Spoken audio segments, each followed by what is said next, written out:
It makes absolutely no sense to go to the Torah and to prove your religion from something that you already believe is corrupted. Absolutely. So if you're a Muslim, mate, just come on. The word here is Mahamadim. So and that's where they're getting. So it sounds very similar. So they're going based on the sound. They're going based on the sound and the Rather root than of the the word. If it was Muhammad, Yeah. it would be with the. It would be the real word you showed us. Exactly. The Quran claims that Muhammad is mentioned in the Torah, and Isaiah and the Song of Solomon's are not.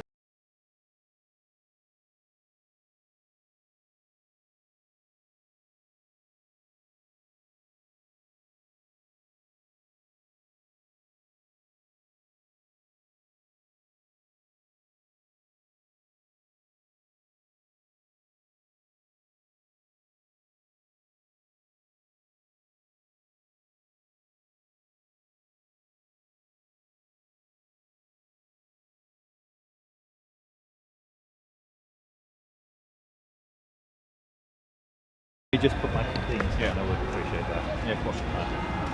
You can leave Hey, it's yours. really nice to speak to you. Likewise, I've I seen watch a your couple of videos. You've watched my videos. Yes, I don't think you guys don't know how closely allied you are, but the videos are really nice that you put out. Yeah. Some of the more cinematographic. Cinematography. That's the word Yeah, I'm looking for. Cinematic. Yeah. Thank you. I'm glad. So what I wanted to talk to you about, and I understand that you've made it very clear that you're here to build bridges. You're not here to tear bridges down. You want to build bridges towards Muslims, and you want to work towards a peaceful relationship. So my aim in asking these questions, I will also be equally clear, is connected to the regular use, or I would say abuse, of the Hebrew scriptures by the Dawah team, in which they claim that Muhammad is actually named inside the Torah, inside the Hebrew Torah, the Tanakh and the Torah. So a couple of places that they argue this is in Isaiah 42, in the very first few lines of Isaiah 42. Now I'm aware that you can read Hebrew, or Yeah, I'm not fluent, but I can. do you have it on your phone, like I've seen in the past?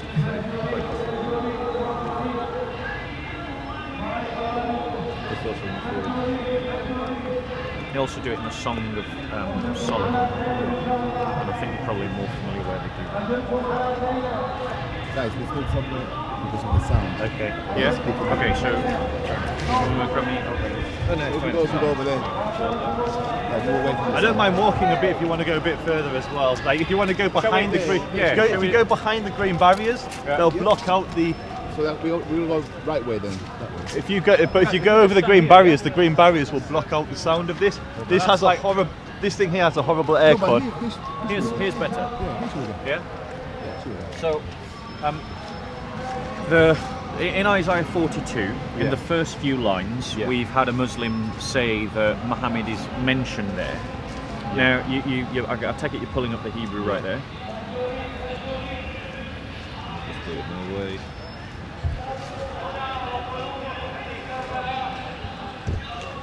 And while you're doing that, I'll look at the next one that I often hear them use.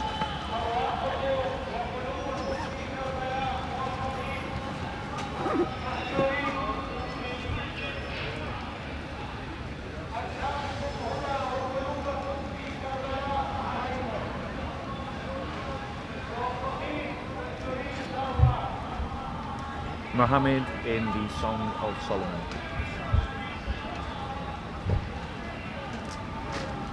Right, so it's 516. Let me just see. You found it? Yeah, I just want to check something I've written on this before, just to finish my. Okay.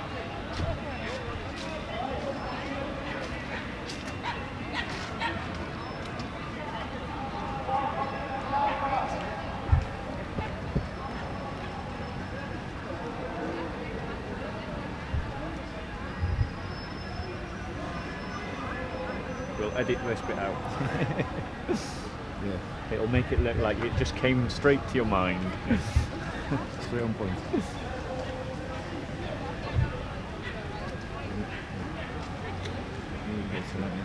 Yeah, like that. All refreshed.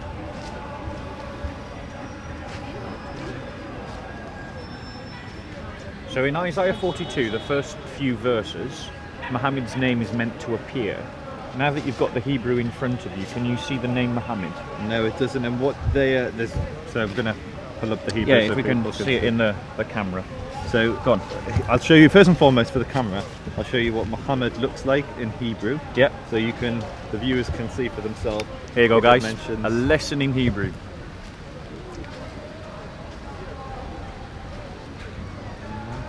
I'd like to come and talk with you later on.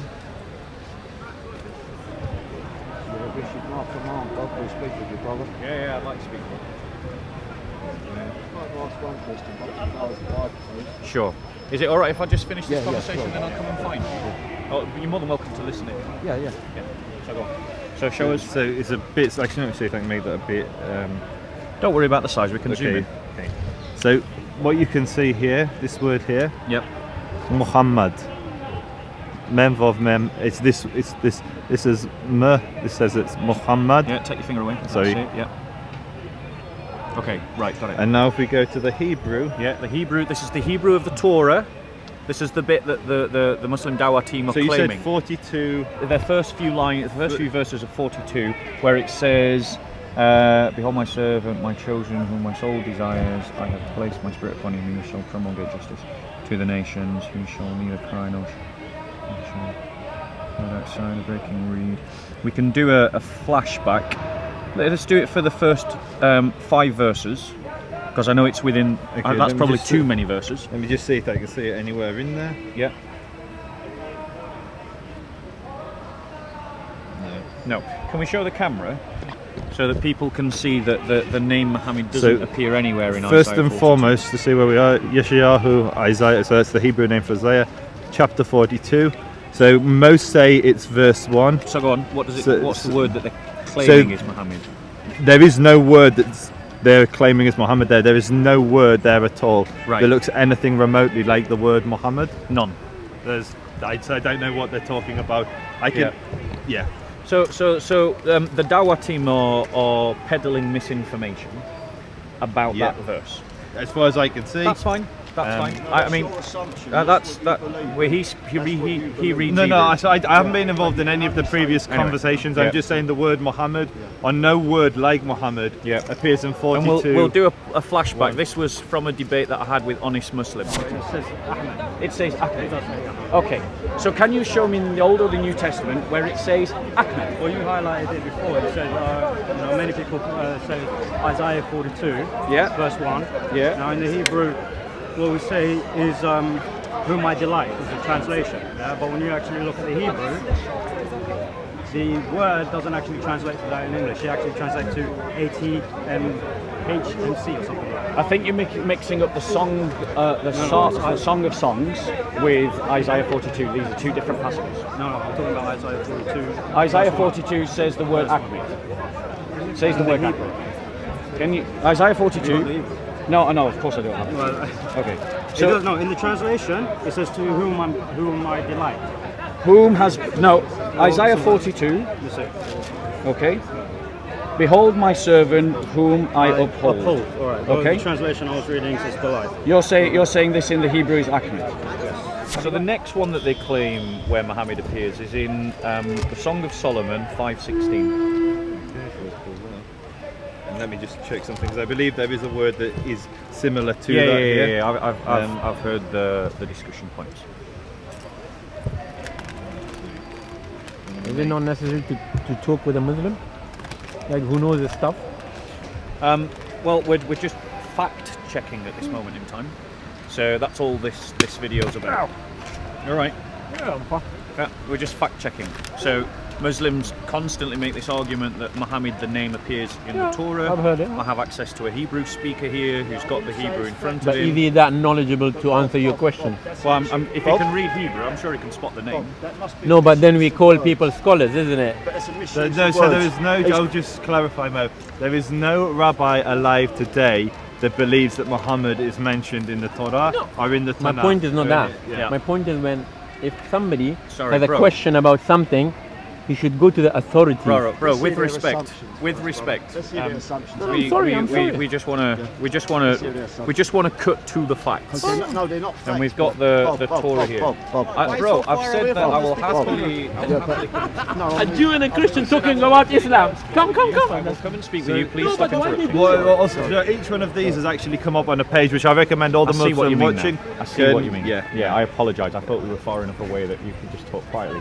So it's 5:16. So 5:16. So they again claim that Mohammed is there.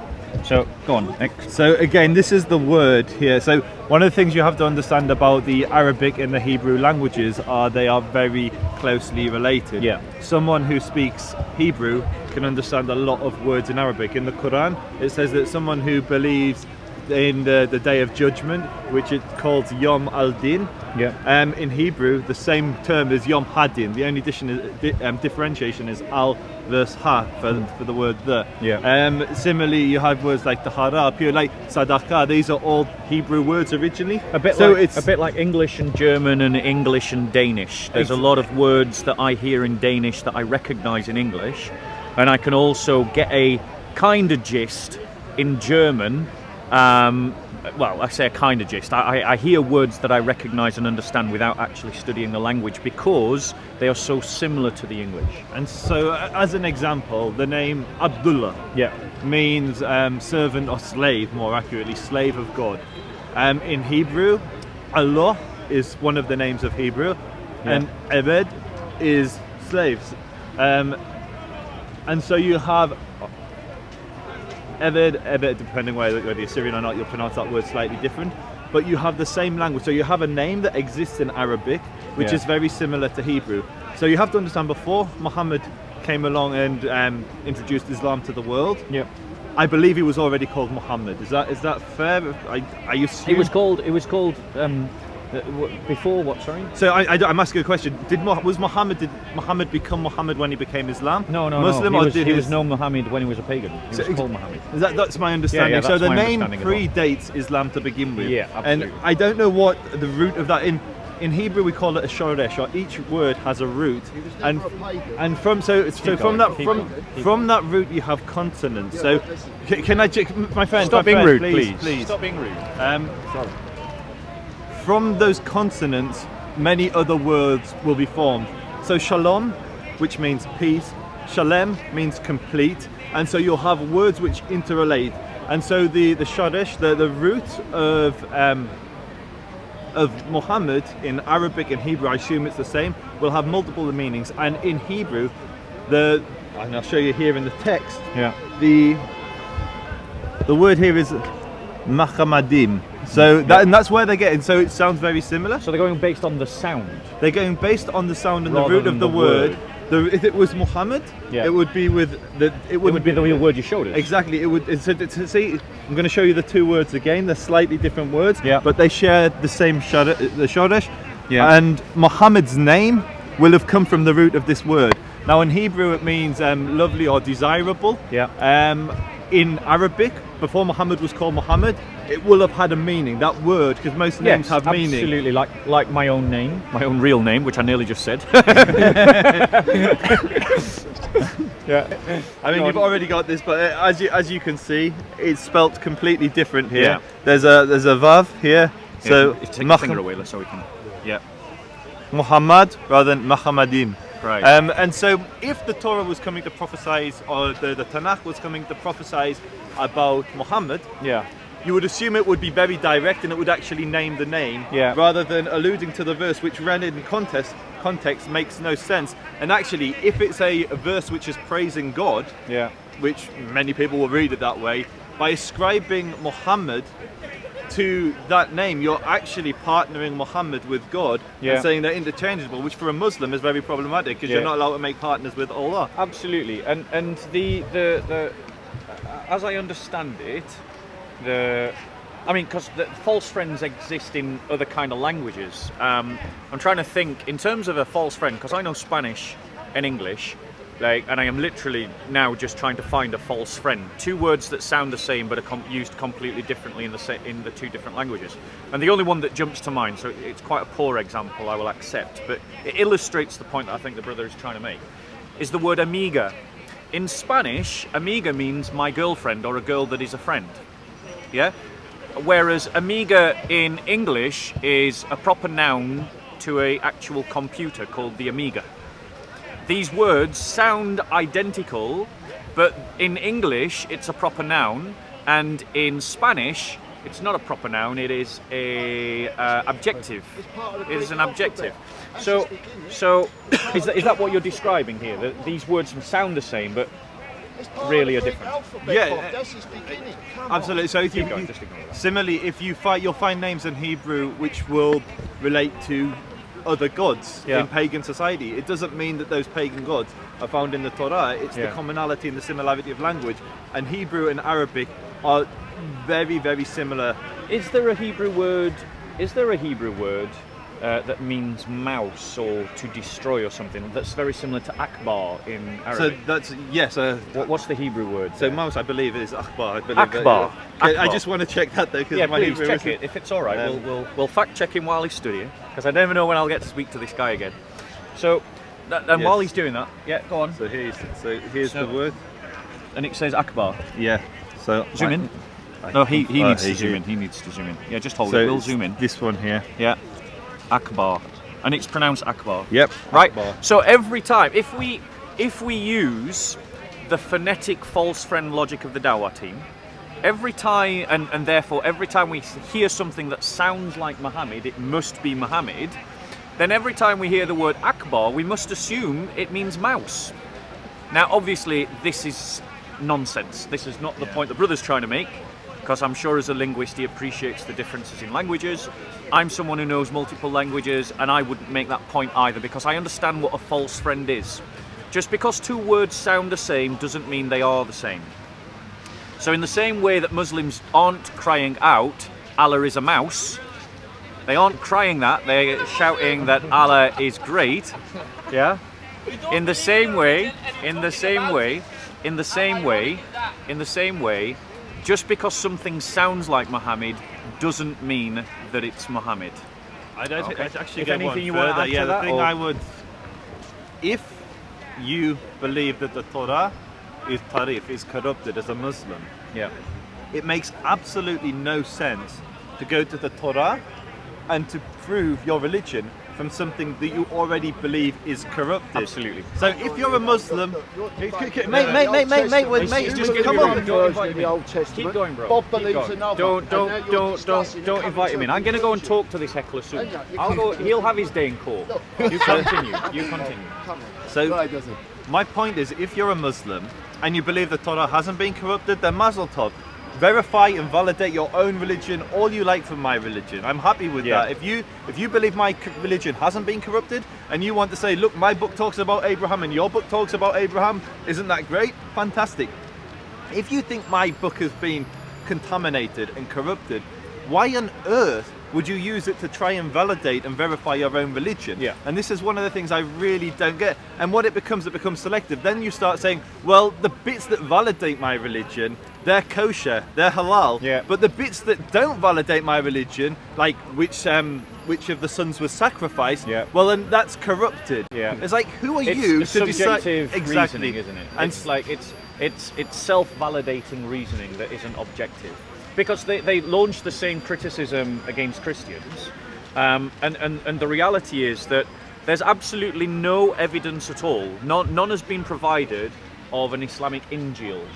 No evidence. It's just a claim in the Quran, unsubstantiated. It's floating around in the Ephira with nothing to concrete to history. And same with their accusations of the Torah. There's absolutely no evidence of a Islamic Torah. It's a claim that he's made. It hangs there in the Ephira, and there's zero evidence to link it to history. And if you go further than But am I right in understanding that Isaiah and the Song of Solomon's are not properly the Torah? So yeah, you have basically the prophets and the 5 books of Moses. Right, yeah. So which one's the collectively, all of them are often referred to as Torah, but technically... I have a question. One second. Why don't you ask him what he believes about Jesus? 1 second. We can do that, but he probably knows my belief in He Jesus. even denies Jesus. Within technically, logic, isn't the it, for Torah is the 5 books of Moses. Yeah. Anything that came later is collectively called the Tanakh, but it's the prophets and the writings. Right. So the Quran claims that Muhammad is mentioned in the Torah, and Isaiah and the Song of Solomon's are not even the Torah. This is kind of baffling logic, I find. So thank you so much for clarifying those points. As far as I'm concerned, if there's anything more you want to add, I'll let you say, and then if you want to move on to another topic, I'd like to. One final thing which I would like to say to the Muslims. So when you are judging negatively either the Torah, for my book, or the Injil, the Gospels for my Christian friends, look at Muhammad's own behaviour. Now, I may be mistaken, but I believe that Muhammad told the Jewish community to be judged from the Torah, because this is the book from Allah. That's what I've read in the Quran. Yeah, and so I've read that. So if Muhammad recognised something as coming from Allah, then who are you to say it's being corrupted? And even amongst Muslim commentators, the understanding of what corrupted means is there's either a literal corruption, either the words themselves were changed, or there's a intellectual corruption where you the commentary on the verses. Yeah, so how Jews behave, and so Jews today, most of them rebel against the Torah. Most Jews are not observant of the law, and many Jews reject what we believe we're bound to, which is the oral law. And so Orthodox Jews today will say that there are Jews alive that corrupt the meaning of the words. So if Muhammad says that, that's not a problem for Jews.